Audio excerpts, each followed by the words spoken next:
So today I'm gonna tell y'all how to build a high performing AP team. When it comes to building a high performing AP team, it's very simple. Keep it real simple. First off, you want people with experience. A lot of people that have experience from different positions around in the store.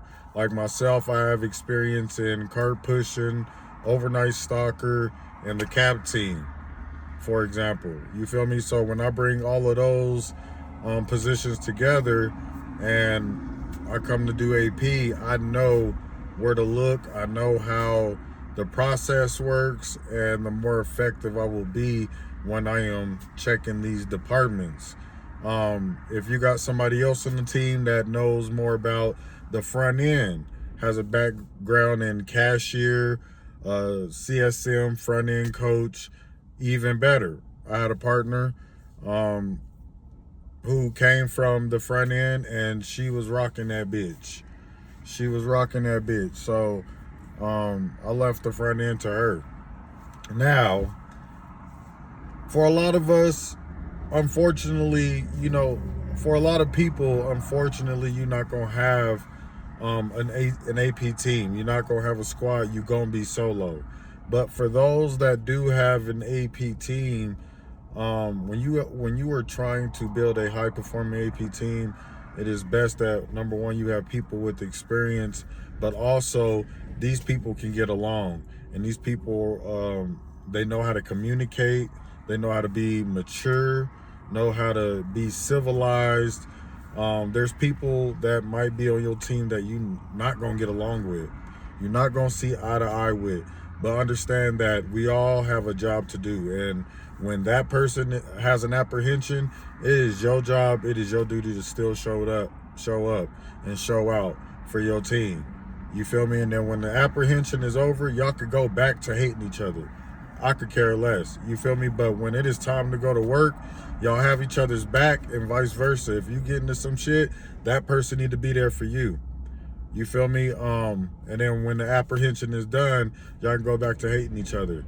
But when it's time to get down, everybody got to have each other's back. You feel me? Because we all we got. We all we got. And the moment we go in for apprehension, people hate us. You feel me? People hate us. People start pulling their phones out, recording. It is what it is.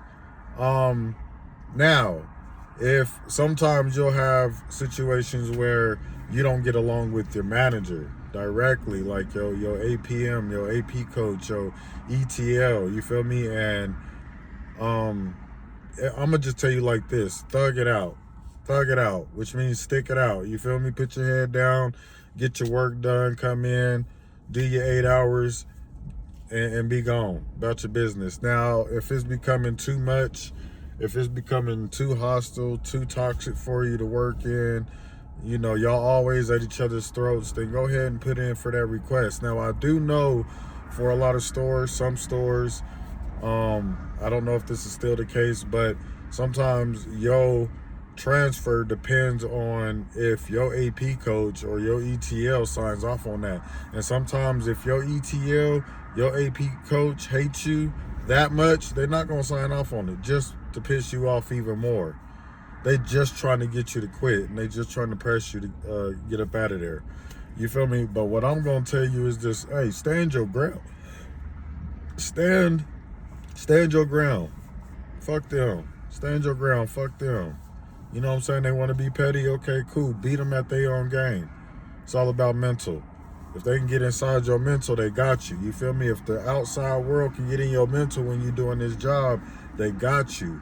So just look at it as a test. You feel me? If you can't, take heat from, your AP coach or your peer, you know what I'm saying? Imagine what's going to happen when the outside world come and they press you. Because they going to come and they going to press you a lot harder. So having an AP team, building a high performing AP team, y'all got to be able to communicate. You know what I mean? Even if it's, the bad things. Not everything is going to be good. Not every apprehension is going to go well. You feel me? Sometimes you got to hold your own accountable. That's part of building a high performing AP team. holding each other accountable. You feel me? Period. It's cool to hold everybody else accountable, but when it's time to hold your team accountable and yourself accountable, you know what I mean? That go a long way. That go a long way. And the team that could do that, an AP that could do that is going to have longevity in this game. I promise you that. Another element that you need to build a high performing AP team is trust, loyalty, respect. You feel me? These are all other things that you need to help build that. Respect is going to be first off top. You got to build that foundation off of respect. Pick out good people that, you know, stand on integrity, have moral values, got a good head on their shoulders. You feel me? You don't need a bunch of knuckleheads doing this job. You do not. Not a lot of people can do this job. Not a lot of people can be trusted doing this type of job because it gives us a lot of access to things, even though we don't have keys for a lot of shit. But when it comes to this being an AP, like, a lot of people like to abuse this position by stealing from the store, stealing from the company, helping other shoplifters come into the store and get away with merchandise. You feel me? Involving themselves in ORC groups and shit like that. So I feel like once in a while you got to test your team and make sure that they still standing on integrity. You feel me? Just, you know, do some like social experiments on them. You know, pretend you're a shoplifter, or pretend like you want to steal from the store because you're going through something. I don't know.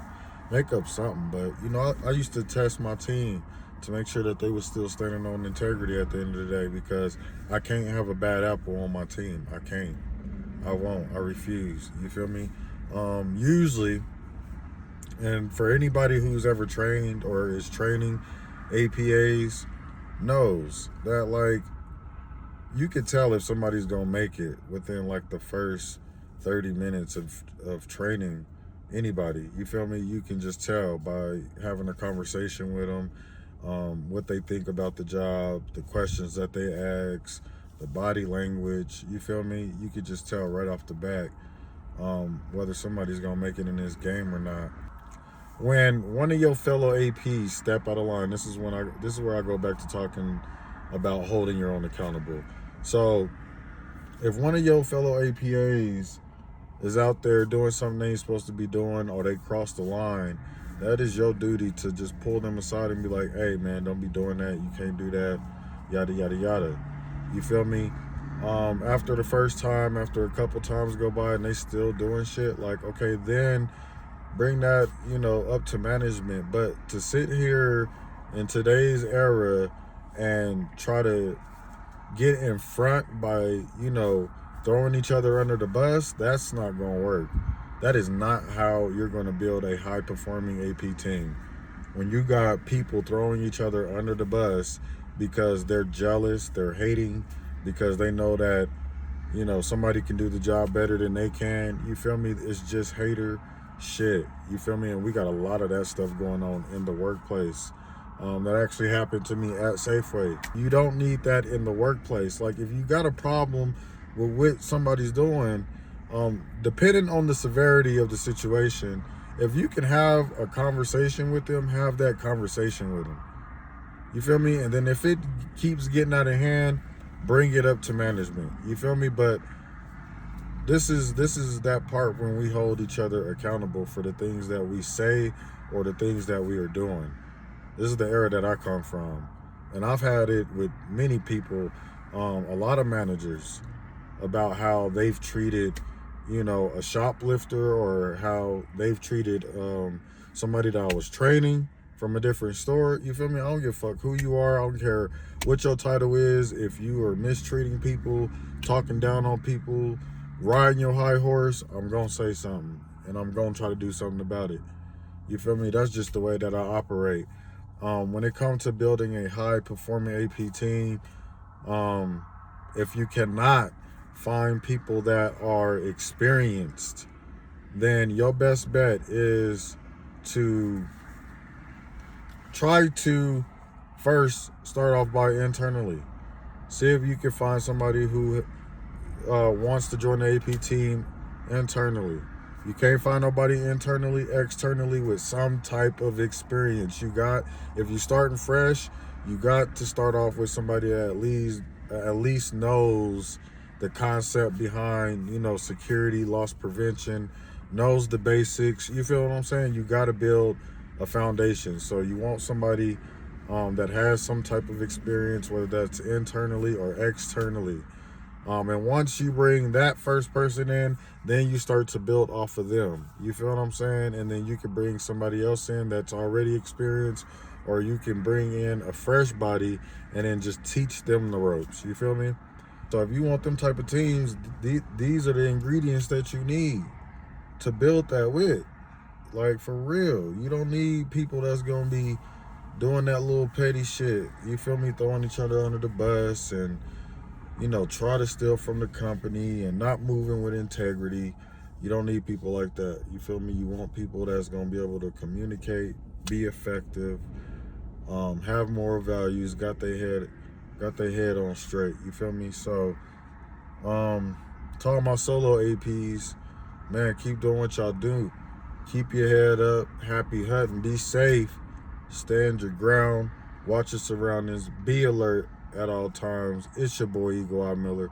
Till next time, raw and unscripted.